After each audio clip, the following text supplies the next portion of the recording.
ചില ആളുകൾ ചിലപ്പോൾ ഖുർആൻ ലാ ഇലാഹ ഇല്ലല്ലാഹ് ജനങ്ങൾ ചിലരുടെ അവസ്ഥ അത്ഭുതമാണ്. ചിലപ്പോൾ അറബി പോലും ഒന്നും അറിയണ്ടാവില്ല. ഖുർആനിന്റെ പരിഭാഷ നോക്കിയിട്ട് അവൻ ഇതാ കണ്ടെത്തിയിരിക്കുന്നു എന്ന് പറഞ്ഞ് പുതിയൊരു ആശയം ഉണ്ടാക്കിക്കൊണ്ട് എന്നിട്ട് അതിനു വേണ്ടി തർക്കിക്കും. അവൻ പരിഭാഷ മാത്രമേ വായിച്ചിട്ടുള്ളൂ.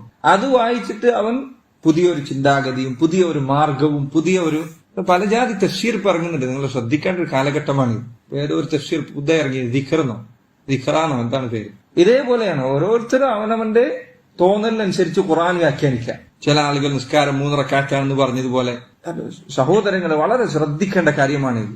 നമ്മുടെ മുഹമ്മദ് അമാനി മൗലവി റഹിമഹുല്ലാ അദ്ദേഹത്തിന്റെ തഫ്സീർ രചിച്ചിട്ടുള്ളത് ചില അപാകതകൾ, അബദ്ധങ്ങള്, മാനുഷികമായ ചില പോരായ്മകള് അതൊക്കെ ആർക്കും സംഭവിക്കാവുന്നതാണ്.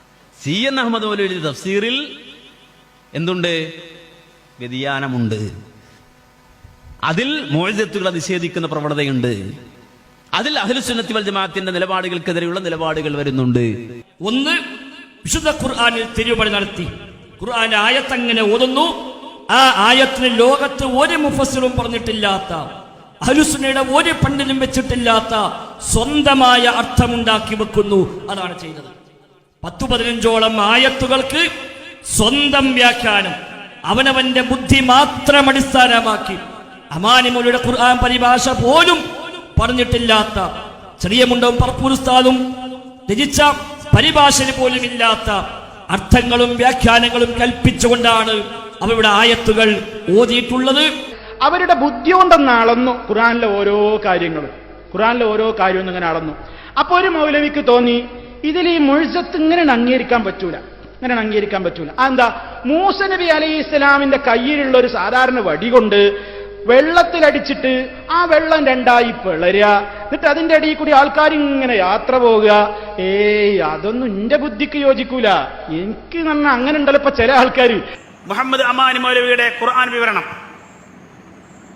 ആ ഖുർആൻ വിവരണത്തിൽ ഉണ്ട് എന്ന പേരിലോ ഇല്ല എന്ന പേരിലോ ഒക്കെ അതുമായി ബന്ധപ്പെട്ട ഒരുപാട് ചർച്ചകൾ പല രംഗത്ത് വരാറുണ്ട്. എന്നാൽ അദ്ദേഹത്തിന്റെ ഒരു മകൻ ആ ഖുർആൻ പരിഭാഷയെ ഇപ്പോൾ തിരുത്തിക്കൊണ്ടിരിക്കുകയാണ്. ആ മകൻ ഈ സലഫിയത്തിന്റെ ഭാഗമാണ്. ആ ഖുർആൻ വ്യാഖ്യാന ഗ്രന്ഥത്തെ ഇപ്പോൾ തിരുത്തി എഴുതിക്കൊണ്ടിരിക്കുകയാണ്. മറ്റൊരു ഭാഷ പറഞ്ഞ പൊളിച്ചെഴുതിക്കൊണ്ടിരിക്കുകയാണ്. ആര്? അമാനി മൗലവിയുടെ സ്വന്തം മകൻ. എന്തിന്റെ പേരിൽ? സലഫിയത്തിന്റെ പേരിൽ. ഈ 99-ൽ ഇറക്കം ചെയ്തിരിക്കുന്ന സലഫിയത്തിന്റെ പേരിൽ. പക്ഷെ അതിൽ ചില അബദ്ധങ്ങൾ സംഭവിച്ചിട്ടാതെ ആർക്കും സംഭവിക്കാവുന്ന അബദ്ധങ്ങൾ മാത്രമേ ഉള്ളൂ. അപ്പോ ഈ തഫ്സീറിന്റെ തത്വം എന്നിട്ട് പിന്നെ ഇത് ചോദ്യം ചോദിച്ചപ്പോ പറയാ ഇവര് ഖുർആൻ നിഷേധികളാണ്, ഖുർആനോട് വിരോധമാണ്. ഇവിടുന്ന് കഴിഞ്ഞിട്ട് പിന്നെ പോയിട്ട് പ്രസംഗം, അതിന് ഹെഡിങ് എന്തായോ? വിസ്തക്കാരെ എന്താ നിങ്ങൾക്ക് ഖുർആനോട് അലർജി? അപ്പൊ എന്താ അലർജി? ഓല് പല അർത്ഥം സ്വീകരിക്കാത്തത് കൊണ്ട്. അവര് വെച്ച അർത്ഥം സ്വീകരിച്ചിട്ടില്ല. അതുകൊണ്ട് അതാണ് ഇപ്പൊ CH മുസ്തഫ മോദി കാണിക്കുന്നത്. ആയത്തോതൊന്നിന് മൂപ്പർ അർത്ഥം വെക്കും, ഉദയത്ത് കൊടുക്കണ്ട, പകരം അലമാരി മേശം കൊടുത്താൽ മതി. മൂപ്പർ അർത്ഥപ്പത് ഖുർആന്റെ ആയത്തൊന്നിന് പറയാം ഉദയത്തൊന്നുമില്ല, അതിന് പകരം പാവപ്പെട്ടവർക്ക് അലമാര, ഷെൽഫ്, ടേബിൾ, ചെയർ ഇതൊക്കെ വാങ്ങിക്കൊടുത്താൽ മതി. ഖുർആൻ പറയുന്നു എന്നാണ്. ഇത് ശരിയല്ല പറഞ്ഞാലോ കണ്ടോ ഖുർആൻ പറഞ്ഞു പോകാൻ സ്വീകരിക്കണില്ല. ഇനി നമ്മൾ മനസ്സിലാക്കേണ്ടത് എന്താണ്? ആ ഖുർആനിനെയും ഹദീസിനെയും ഒരു ഭാഗത്ത് അങ്ങനെ നിവർത്തി വെച്ചിട്ട് ഒരു ഡിക്ഷണറി വെച്ചിട്ടാണോ അതിനെ നമ്മൾ മനസ്സിലാക്കേണ്ടത്? ഖുർആനിന്റെ ആയത്ത് എങ്ങനെയാണ് നമ്മൾ മനസ്സിലാക്കേണ്ടത്? ഹദീസുകൾ എങ്ങനെയാണ് നമ്മൾ മനസ്സിലാക്കേണ്ടത്? അതേതെങ്കിലും ഒരു പരിഭാഷ നോക്കിയിട്ട് പഠിക്കേണ്ടതല്ല.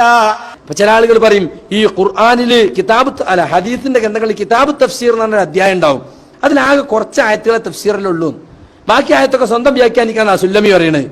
അപ്പോൾ ചില മനുഷ്യന്മാര് അമാനി പരിഭാഷ പണ്ട് വായിച്ചിട്ട് ഇപ്പൊ അമാനി പരിഭാഷ എടുത്തു ഖുർആൻ വായിക്കുക, മൂപ്പരൊക്കെ അർത്ഥം വെക്കുക. കാരണം അമാനി പരിഭാഷ വായിച്ചാൽ ബുദ്ധിമുട്ടാണ്. അമാനി പരിഭാഷ ഉള്ളത് മൂപ്പരെ ബുദ്ധി കൊള്ളുന്നില്ല. പണ്ട് കൊണ്ടിരുന്നു നല്ല കാലത്ത് സുബീസ്കേറ്റ് ചെയ്തിട്ട് അമാനി പരിഭാഷ വായിച്ച മനുഷ്യന്മാർ ഇപ്പൊ പിന്നെ അമാനി പരിഭാഷ വേണ്ട, മുസ്ലിം മർച്ചക്ക മൂപ്പര വക വ്യാഖ്യാനം. കാരണം അമാനി പരിഭാഷ വായിച്ചാൽ ഈ പറയപ്പെട്ട ദിവസമൊക്കെ അതിലുണ്ട്. അപ്പൊ ഖുർആൻ സുന്നത്ത് സൊസൈറ്റി എന്ന് പറയുന്ന ചേകനൂരികള് കണ്ടോ, മൗലവി അബുൽ ഹസൻ ചേകനൂര് പണ്ട് അർത്ഥം പറഞ്ഞപ്പോ നിങ്ങളതിനെ പല്ലൊക്കെ ഉപയോഗിച്ച് എതിർത്തു. ഇപ്പൊ നിങ്ങളിൽ ഒരു കൂട്ടർക്കെങ്കിലും കാര്യം മനസ്സിലായല്ലോ. ഇങ്ങനെ ചേകനൂര് പറയുന്ന ഓരോന്നും എന്ന് പറഞ്ഞു. ഒരു ഖുർആൻ പരിഭാഷർക്ക് ഒരു സമ്മേളനത്തിൽ കഴിഞ്ഞ ആഴ്ച വള്ളിയുമില്ല പുള്ളിയുമില്ല അർത്ഥവുമില്ല വേറെയുമില്ല ഒക്കെ തെറ്റിച്ചാവും. ഒക്കെ അവനാന്റെ ഇച്ഛയാ കൊടുത്ത്. വിശുദ്ധ ഖുർആനിന് പുതിയ അർത്ഥവും വ്യാഖ്യാനം കൊടുത്തിട്ടാ ആ മുസ്ലിങ്ങളെ പഠിപ്പിക്കാനാണ് അത്രേ. അതിൽ നിന്ന് ചിലതൊന്നും കൊടുത്താൽ ഓൾക്ക് ചിലപ്പോൾ പെട്ടെന്ന് വിരോധം തോന്നിയാലോ ഇസ്ലാമിനോട്, അതുകൊണ്ട് അതൊക്കെ ഞങ്ങൾ ഒഴിവാക്കി. കഴിഞ്ഞ ആഴ്ച സമ്മേളനം നടന്ന ഒരു സ്റ്റേറ്റ് സമ്മേളനം, ആളെ പേരും അർത്ഥമൊന്നും ഞാൻ പറയില്ല, ആ പരിഭാഷ വാങ്ങി വായിച്ചു നോക്ക്. ഒരു തലയും പാലുമില്ല, ഒരൊറ്റ കുട്ടി കൈകൊണ്ട് തൊട്ട് വരുന്ന ആ സാധനം. അത്ര അപകടകാരിയാണ്. സൂറത്ത് ഫാത്തിഹ പോലും അള്ളാഹു റസൂലും പഠിപ്പിച്ച പോലെ എല്ലാ അർത്ഥം കൊടുത്ത് പരിശോധിച്ച് നോക്കി നിങ്ങള്. അത്ര അപകടം പിടിച്ചൊരു പരിഭാഷ, മനസ്സിലായോ? ഞാൻ അതിന്റെ ചില ഭാഗം വായിച്ചിട്ട് സത്യമാണ്, അള്ളാഹു ആണേ അത് മാത്രം പ്രസംഗിച്ചാൽ പോലും എന്റെ വികാരം തീരില്ല ഇവിടെ. അത്ര മോശമായ രൂപത്തിലാണ് സൂറത്ത് ബഖറയിലെ ചില ആയത്തുകൾക്കൊക്കെ. അള്ളാഹ് സംഭവിക്കുന്നു പറഞ്ഞാൽ സംഭവിക്കൂല, ഇങ്ങനെയാണെന്ന് പറഞ്ഞാൽ ഉണ്ടായിട്ടില്ല. അള്ളാഹ് ഉണ്ടായി എന്ന് പറയാം, ഉണ്ടായിട്ടില്ല എന്ന് പറയാം. അള്ളാഹ് അങ്ങനെ ബാധിക്കും പറയാം, ഉണ്ടായിട്ടില്ല.